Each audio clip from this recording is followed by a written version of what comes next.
Well, hello, Martin. Welcome to the third edition of the Data 2020 Summit here in Stockholm. It's really a pleasure that we are hosting you again as one of our distinguished speakers. So welcome again. Thank you. Pleasure to be here again. Before we continue with further questions, please tell us more about your background, expertise, and the company that you're presenting. Sure, yeah. So Martin Walker, and I'm co-founder of two companies actually, Datatenor, which is a data catalog tech startup, and Instrat AB, which is a consulting firm where we focus on data management advice. So my background is I've just left one of the big banks where I was there for 3.5 years as Chief Information Architect. Prior to that I was a consultant. I've worked internationally. I came from the UK, been in Sweden for, was it now, 8 years. And I've held roles ranging from a data analyst, which nowadays we call data scientists, through to I've implemented analytics projects, BI projects. I've run data warehouse solutions, I've run data management solutions such as data catalogs, and I've run architecture functions as well. So I've done quite a lot from the strategy and architecture through to the actual running and implementation. Great. So, Martin, you presented on the master data management stage on data catalogs. And according to Gartner, data catalogs are the new black in data management and analytics, of course. So, could you share with us why this is like this and what are the business drivers?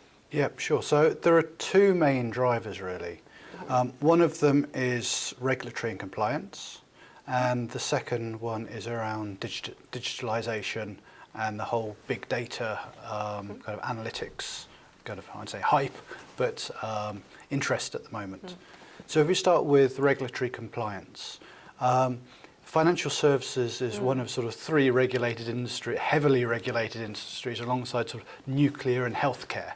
So few other industries are as regulated, and the regulator is putting a lot more pressure on the financial services industry to be able to understand the interconnected risk within their own institutions and then at a more macro level as well. So that means that the banks and financial service institutions have to be in control of their data. So that means cataloguing, understanding what data is where and where it's flowing. The second big one on the regulatory compliance is GDPR. And again, that is all about understanding what personal data is where in the organisation. And personal data could range from where are the cookies from where I visited, through to where are the transactions for my phone calls or my ATM withdrawals, through to the CRM system, which is understanding what you've bought. So it's an extensive understanding of the landscape that is needed. If we then move on to the sort of digitalization and analytics agenda, then there's kind of CEOs and board members are being hit with, you can become data enabled, you need to become more data driven. But the challenge is often the data quality. If you don't understand what data is where, and if you can't actually productionize that, then you can go and do one-off analytics exercises that says you can make a whole lot of money if you do this, but actually productionizing the analytics model becomes nigh on impossible. So again, you need to get control of your data landscape, and that's where the catalogue is so important in understanding what is where. So then you can enable people to get to that information. Well, you touched upon it, but let me ask you again. With the GDPR now in place, we can see that catalogs can have a great impact in the area, as you already mentioned. So would you agree, and how? Absolutely, and I think the truth is if you look at most organisations when it comes to GDPR, they've barely started. What a lot have done is they've changed their privacy, their consent policies.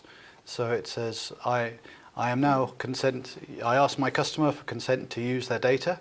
But then the second part, which is about actually understanding what personal data you actually have, and and provide the individual with the right to have access to that data. Most organisations are 1 million miles away from that. It's actually very interesting if you go onto LinkedIn or Google or Facebook, you can actually ask for your data package, and they will deliver you a zip file with all of the information that they have about you. I would challenge most organisations from the legacy world to be able to do that. Most cannot.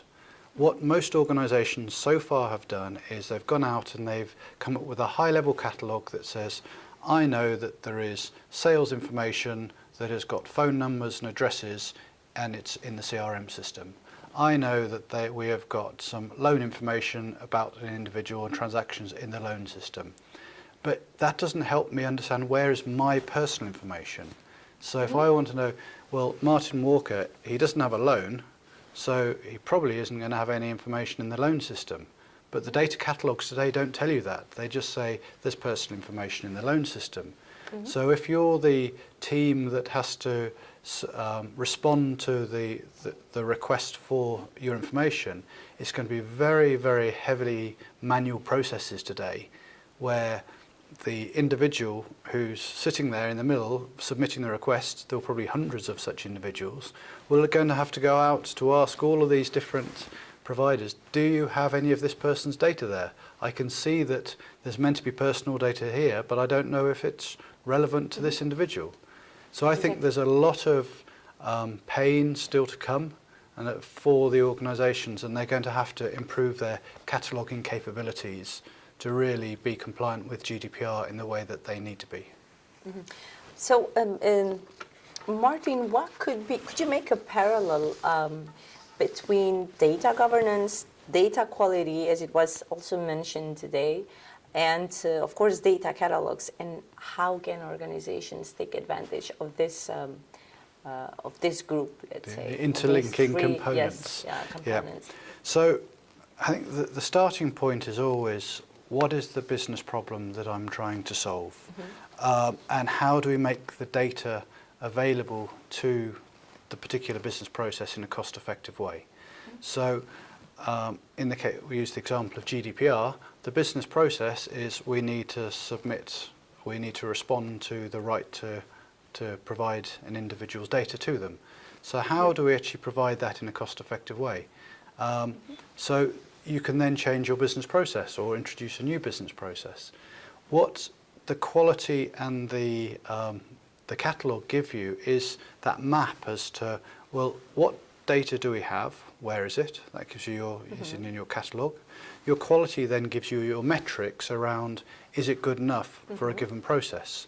And then the governance is that sort of decision making and business motivation to drive the overall efficiency of your organisation, from whether that be improving the quality or whether it be reducing the cost or improving the compliance. So the governance side is very much dependent on having a good catalogue and some good metrics available to be able to take informed action. Without those two enablers, then the governance just becomes a talking shop. You've explained it perfectly, so thank you for that. Looking at data management technology, what can we expect in the next, we say 12 months, but if you could give us a nice prediction, would be... So I think there's a few things. I think there's a move to the cloud, because on the data management side, managing databases and standing up the infrastructure is proved to be very, very difficult, whether that's be having a DBA for an Oracle or a Teradata, or whether it be the far more complicated, how do we get a big data environment stood up? It doesn't add value having that infrastructure on site. So I think there's going to be a lot more moving to the cloud, and there's some great technologies out there from the likes of Amazon AWS, Azure, Snowflake. You look at some of the machine learning capabilities that are out there. Great local provider, Innovia, do some fantastic machine learning, all sort of cloud-based. So I think that's my first prediction. Secondly, I think from a cataloguing space, which is something that I'm personally passionate about, I think there's going to be a lot more focus on data in motion. So that's about understanding the data supply chains and data as it moves from point to point to point. The current generation data catalogues are very static, so they enable you to understand what metadata exists at a point in time. So using my example around GDPR, the current metadata catalogues will not tell me where Martin Walker's data is. they will inform me that there's personal information in System 1, System 2 and System 3, but they won't tell you whether it's Martin Walker's or whether it's somebody else's. So I think we're going to see an emergence of cataloguing that enables you to see, well, when did Martin Walker's personal information arrive in this begin in this system? When did it begin in this one? When did it begin in this one? And then thinking about the life cycle around when he said he doesn't want his data anymore, you'll be able to see at what point was Martin Walker's data no longer in these systems. So a far more dynamic catalogue rather than the very static one, the way they are today. So if you think the emergence of online catalogues, they started off by saying, we can sell you, I don't know, a widget. Whereas now you can go on and it will tell you, we've got 13 widgets in stock and this is where they are in the supply chain. It can be delivered to you from this depot, or this depot. So I think our data catalogues will move in the same way that sort of the legacy catalogues have moved from paper through to interacting fully with the supply chain. Martin, as always, thank you very much. It's a real pleasure to host you and listen to you. Thank you for being part of the summit, and thank you for accepting to conduct yet another interview with us. Great, it's a pleasure. Thank you.